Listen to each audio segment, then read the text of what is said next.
किसानों के हमदर्द, गरीबों के मसीहा कहे जाने वाले योगी बाबा की सरकार पर नकेल कसने वाले, भाई किसान के नेता कहे जाने वाले और संसद से लेकर सड़क तक आंदोलन करने वाले भाई माननीय जगदीश सिंह से हम मुखातिब होंगे, जो इस वक्त सबसे बड़ी तेज तर्रार हैं, किसानों के मुद्दे पर बात करते हैं। हमारे साथ जुड़ चुके हैं आज स्टूडियो में भाई माननीय जो किसान कांग्रेस के प्रदेश अध्यक्ष हैं। नमस्कार। आपको तमाम दर्शक आपको नमस्कार करना चाहते हैं क्योंकि आपकी मुखातिब आपकी आवाज को सुनना चाहते हैं और क्योंकि आप तो गरीबों की बात करते हैं, किसानों की बात करते हैं, नौजवानों की बात करते हैं। तो मैं जानना चाह रहा हूं, आज का बड़ा ज्वलंत मुद्दा है, क्या योगी बाबा की सरकार में गाय सुरक्षित है या नहीं? बिल्कुल असुरक्षित। योगी बाबा के राज में गाय ही नहीं, गौपालक भी सुरक्षित नहीं है, गौ सेवक भी सुरक्षित नहीं है। और जब गौपालक, गौ सेवक और गौ तीनों असुरक्षित है तो सनातन धर्म असुरक्षित है। ये आरोप जो लगा रहे हो, ये क्यों लगा रहे हो? योगी बाबा भी कह रहे हैं कि मैंने गायों को खाने के लिए पर्याप्त धन देता हूं, कानून मेरी काम कर रहा है, कानून सबकी रक्षा सुरक्षा की बात कर रहा है। तो इस तरीके जो आरोप लगा रहे हो, क्या आधार हैं जो आरोप लगा रहे हैं दर्शक? इसका आधार स्पष्ट रूप से किसी भी व्यक्ति को आज जो गौशालों की स्थिति है, जरा सा वहां नजर करेंगे तो सब कुछ स्पष्ट हो जाएगा। गौपालक, गौ सेवक और गौवंश की स्थिति एक से मिला के देखें तो एक सिरे से देखें सभी दयनीय स्थिति में है। किसी भी गौशाला में अगर आप जाते हैं तो वहां ये पाएंगे कुपोषण का शिकार सारी की सारी गौ माता है, गौवंश वहां कुपोषण का शिकार है। साथ ही साथ आप आए दिन देखते होंगे जी कि जो भी वहां गाय मरती है, जो भी परिस्थिति होती है, बुलडोजर वहां लगता है जी और बुलडोजर से एक सारा काम होता है वहां जी। गौवंश में अगर आप देखिए तो सारी जगह गौशाला में चार दीवारी उठाई गई है जी और वो दीवार इसलिए उठाई गई है जी कि दुनिया की नजर न पड़े, वो अपना पाप ढांकने के लिए चार दीवारी बनाई गई है जी। और उस चार दीवारी में वो सुबह करेंगे गाय जी। कहीं पे भी उनको चराने की व्यवस्था, उनके साथ खाने की व्यवस्था नहीं है जी। अभी आपका समर्थन करते हुए एक सज्जन ने लिखा है, बहुत बढ़िया बात लिखी है, ये भाई दीपेंद्र नाथ जी ने लिखा है, दीपेंद्र जी मथुरा से लिखा है कि मथुरा में कृष्ण की नगरी में, भगवान की नगरी में गाय सुरक्षित नहीं, 40 कंकाल मिलना, 40 गायों की मौत का जिम्मेदार योगी सरकार नहीं बल्कि हिंदू के ठेकेदार जिम्मेदार हैं। इस पर आपको क्या कहना है? देखिए, इसके लिए जिम्मेवार सीधे सीधे सरकार है और सरकार की नीति। और इसको अगर किसी धर्म से अगर कहा जाए या किसी सनातन व्यवस्था पे कहा जाए, नहीं, सनातन व्यवस्था में ऐसी दुर्गति संभव ही नहीं थी क्योंकि वहां पूरी तरह से गौ माता को पूजनीय माना गया और सारी व्यवस्था उस हिसाब से है जी। परंतु जब से इसमें सरकारी हस्तक्षेप हुआ है जी। तब से जो गौपालक है वो अपने दरवाजे पे गाय रखने की क्षमता नहीं रख रहा। आज अगर आप देखिएगा तो गांव में, बस्तियों में छेड़ बकरी ज्यादा लोग पाल रहे हैं जी। क्योंकि उसमें व्यावसायिक रूप से लाभ ज्यादा है जी। और गौ पालन में कोई भी चीज देखा जाए, चाहे गौवंश का बछड़ा हो या बछिया हो जी, पूरी तरह से उसकी कोई वक़्त नहीं रहेगी जी। तो ये सरकार की गलत नीतियों के कारण गायों का पतन हो रहा है, गायों का वध हो रहा है, गाय कट रही हैं, किसानों की फसल बर्बाद कर रही हैं, किसानों को दुर्दशा किसानों की कर रहे हैं। जबकि आपका ये जो आरोप है, जबकि सरकार करीब किसानों की आय 2 गुना कर रहे हैं, गायों को खाने की व्यवस्था कर रहे हैं, तो देखिए जी आय दोगुना वाली बात तो छोड़ दीजिए, लागत जरूर दूनी हो गई है जी। लागत, कृषि लागत जो है वो दूनी हुई है जी। और सबसे बड़ी चीज ये देखिए कि बुआई के टाइम गायब था जी। आज जब सिंचाई का टाइम है गेहूं का जी। तो यूरिया गायब है जी। और सारी चीज के बाद एमएसपी अगर कहा जाए तो एमएसपी पूरी तरह से गायब है धान से। जी आज क्रय केंद्र पे, सरकारी धान की क्रय केंद्र पे अगर आप स्थिति देखिए जी तो बुरी तरह से वहाँ किसान प्रताड़ित हो रहा है। जी क्रय केंद्र पे बोरे नहीं है, जी ऑनलाइन जो बोरा का अलॉटमेंट होता है और वो अलॉटमेंट कहीं पे भी जी 100 क्विंटल के ऊपर नहीं हो रहा है। जी और जबकि नियम है कि 300 क्विंटल के लिए वो लोग बोरा ऑनलाइन देंगे, जी तो जब पर्याप्त बोरा नहीं दे रहे हैं वहाँ, जी तो धान निश्चित तौर पे क्रय केंद्र ले नहीं पा रहा है। जी मजबूरी में किसान को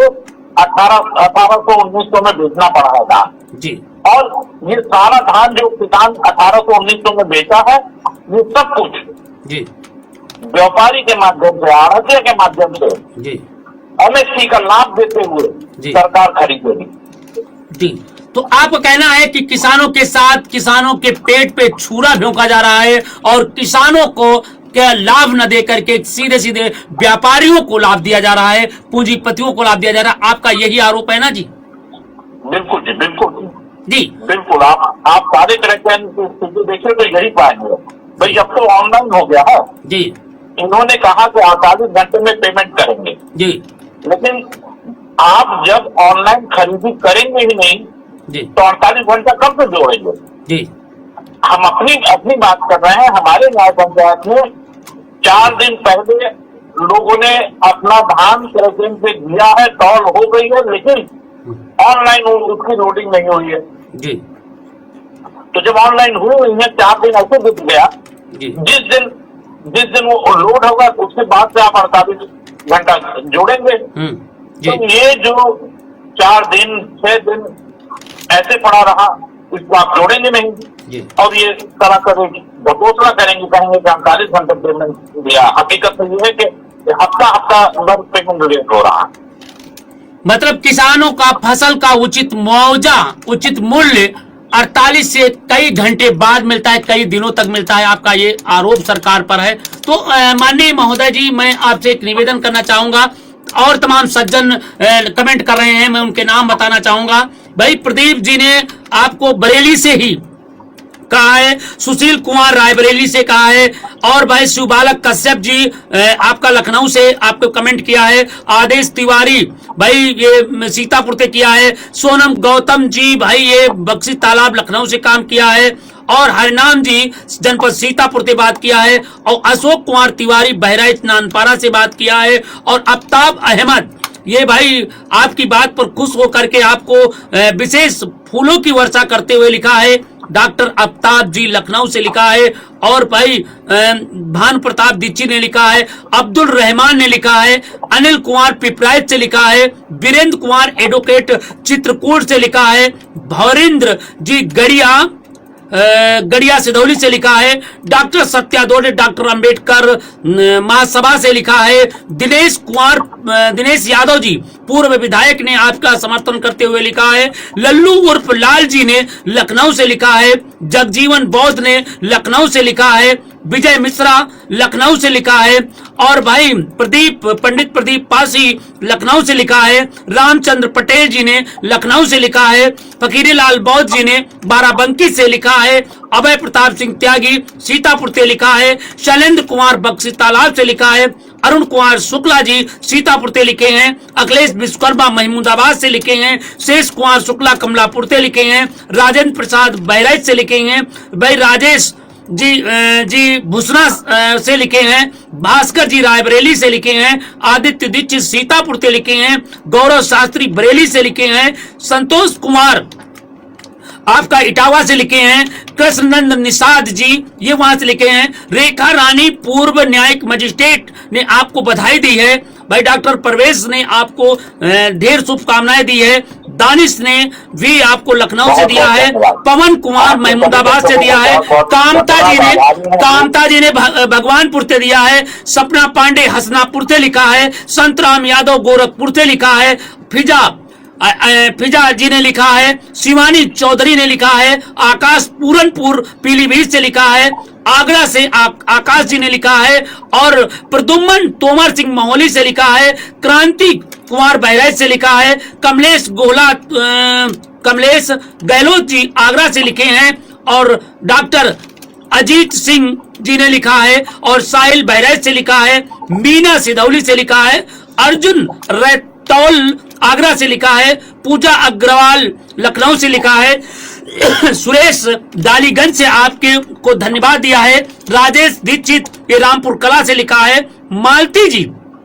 बरेली से लिखा है, सुबह मिश्रा लखनऊ से लिखा है, प्रदीप जी मलियाबाद से लिखे हैं, प्रदीप कुमार जी भाई गांव का नाम नहीं लिखा है, न शहर का नाम लिखा है, प्रदीप जी ने लिखा है, मनोज कुमार प्रधान जी ने आपको धन्यवाद दिया है, और अनिल कुमार फरुखाबाद से दिया है, बौद्धमती बिमला जी लखनऊ से दिया है, दुर्गा विजय प्रसाद जी ने दिया है, सावित्री देवी भाई प्रवक्ता हैं, इन्होंने आपकी बात को समर्थन किया है कि अगर ऐसे लोग सच्चाई के साथ लड़ें तो आज निश्चित विजय होगी। गौरव भारती जी पूरनपुर से लिखे हैं, रजनी राज खैराबाद से लिखे हैं, प्यारे लाल गुरेरा से लिखे हैं, और एक फोन अभी आपको फिर कर रहे हैं भाई शिवबालक कश्यप जी ने आपको धन्यवाद दिया है, अच्युत मजगवा मध्य प्रदेश से लिखे हैं, मंजीत सिंह सीतापुर से लिखे हैं, विनय कुमार शुक्ला जी ने दिया है, और मंसूरी समाज के अध्यक्ष ने आपको ढेर शुभकामनाएं दी है, नौमी लाल रावत जी ने ये भाई मजदूर संगठन के अध्यक्ष ने दिया है,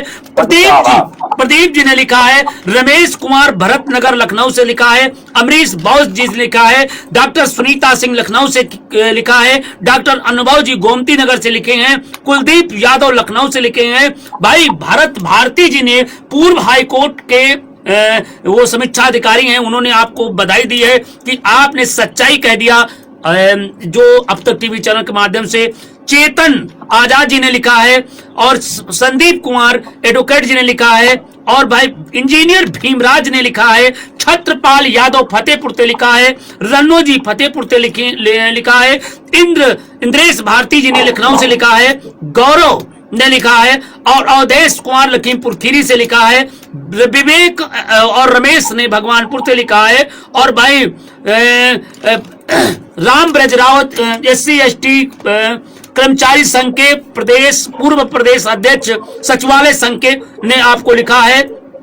और भाई यादव जी ने लिखा है, भुवनेश्वर वर्मा लखनऊ से लिखा है, रायबरेली से लिखा है, संजीव सिंह पटेल रायबरेली से लिखा है, कप्तान जी भी आपको बिस्वा से लिखा है, अशोक सिंह पूर्व मंत्री रहे हैं, उन्होंने लिखा है, बचान प्रसाद जी ने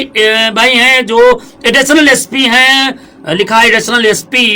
पूर्व एडिशनल SP ने लिखा है, और छत्तीस सिंह जी एटा से लिखे हैं, और भाई राकेश कुमार ने लिखा है, और भाई सुरेंद्र कुमार एडवोकेट लखनऊ से लिखा है, राजू पांचपीर से लिखा है, और उमेश सिंह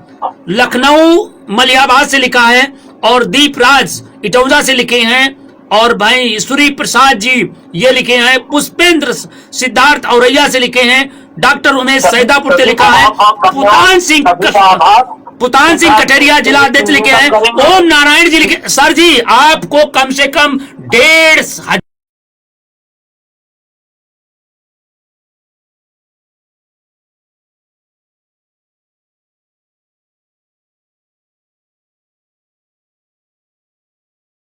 कमेंट कर रहे हैं, और सभी को मैं धन्यवाद देता हूं। और